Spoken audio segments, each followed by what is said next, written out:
Without a doubt, the most iconic aids to navigation are lighthouses. They were the original aids to navigation and we're still using them today. What we're really interested in is their lights, more specifically, how high the light is, how bright the light is, and its sequence. So why would we need to know how high a light is?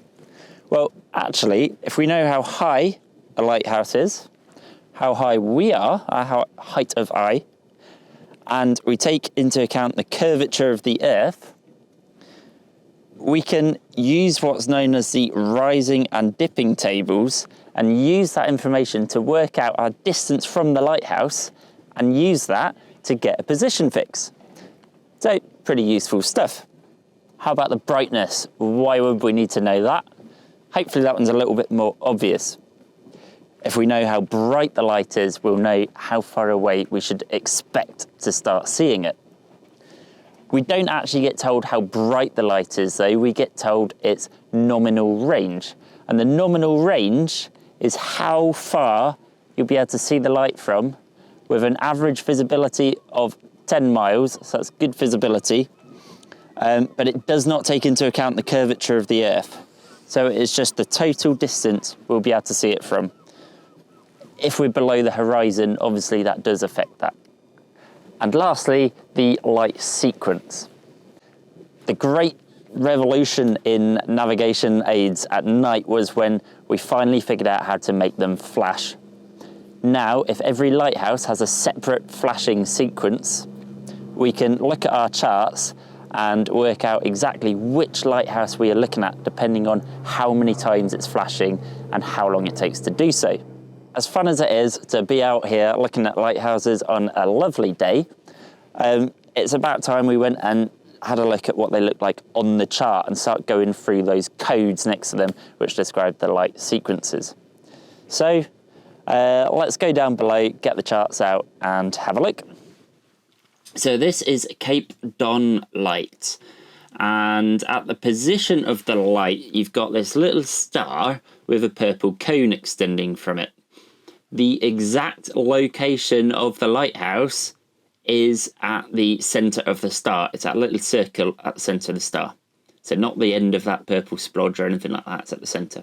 So next to the Cape Don major light, we can see this code, right?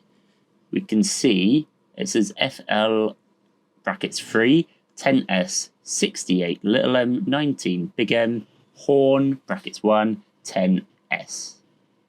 And this is a code that describes how often the light flashes, how high it is, how far away it can be seen, and the second line indicates the sound characteristics, as this lighthouse is also fitted with a foghorn.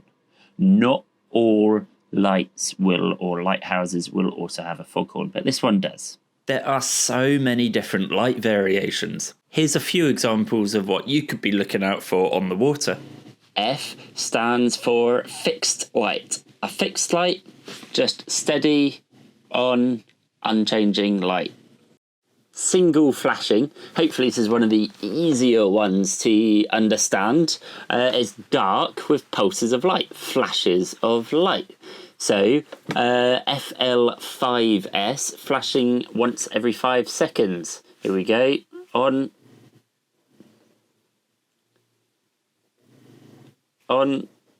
MO stands for Morse code. And when you see this on the chart, there will be a letter in brackets, and that is the letter that will be spelled out in Morse code. So if you see on the chart, MO brackets K, close brackets, 16S, that means that once every 16 seconds, the Morse for letter K, kilo, will be spelled out in lights. So let's give that a go. So the Morse for K is long, short, long. So here we go. Long, short, long. And then a pause. A single occulting light is a steady light with pulses of dark. So think of it as like it's a fixed light, but it flashes off instead of being an off light that flashes on. So let's try this. For example, we've got on, off, on. This is occulting 5 seconds, I'm counting.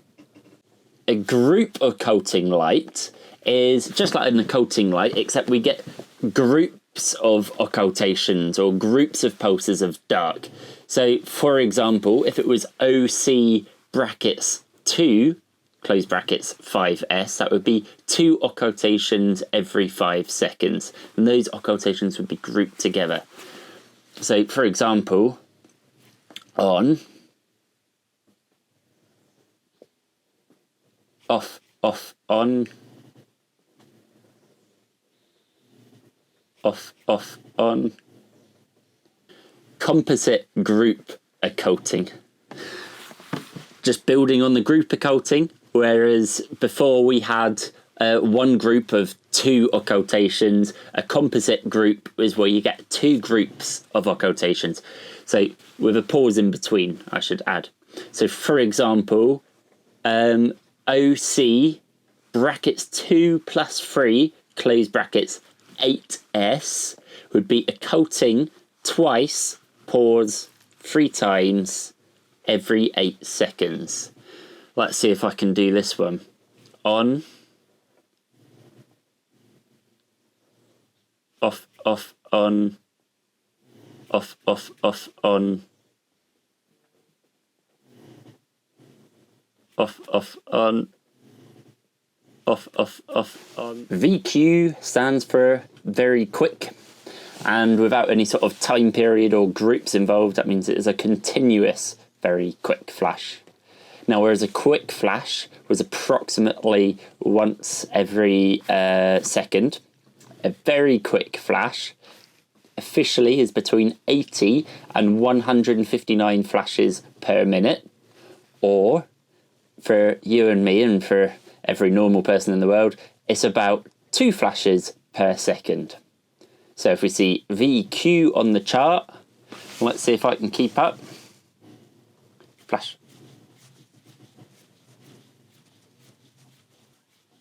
Okay, that's about 2 flashes per second. You get it? I'm not looking forward to the ultra quick. Alternating. So the AL code for alternating will always be followed by the colours it is alternating between. For example, WR would mean white and red, alternating between white and red. So on the chart, it would look like AL, WR, 4S, alternating white and red, 4 seconds. 4 seconds is the complete cycle, so it's going to be half of that time it would be white, half of that time it would be red. So here we go. So we got red, white, red, white.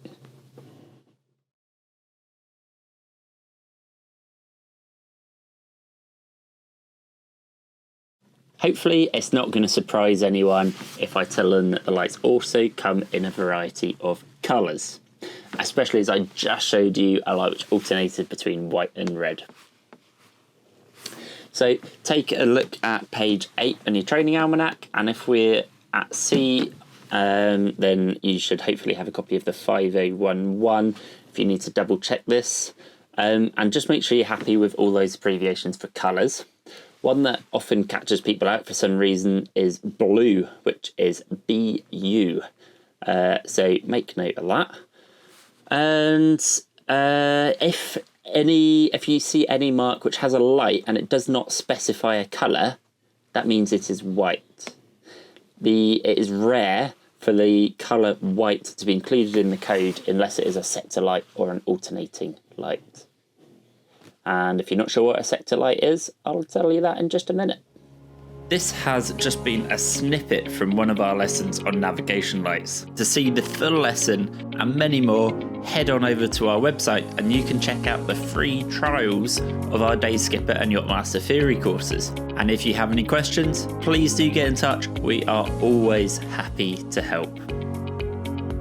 Okay, Charlie, when the house bears about 270 degrees, Its cold front is coming in and cutting underneath the warm air. We might be perfectly on track, but if we're not on time... Have a look, I've got my phone here at the effect it has on our steering compass. As our echo sound is working, we can find a contour and follow it nicely into port.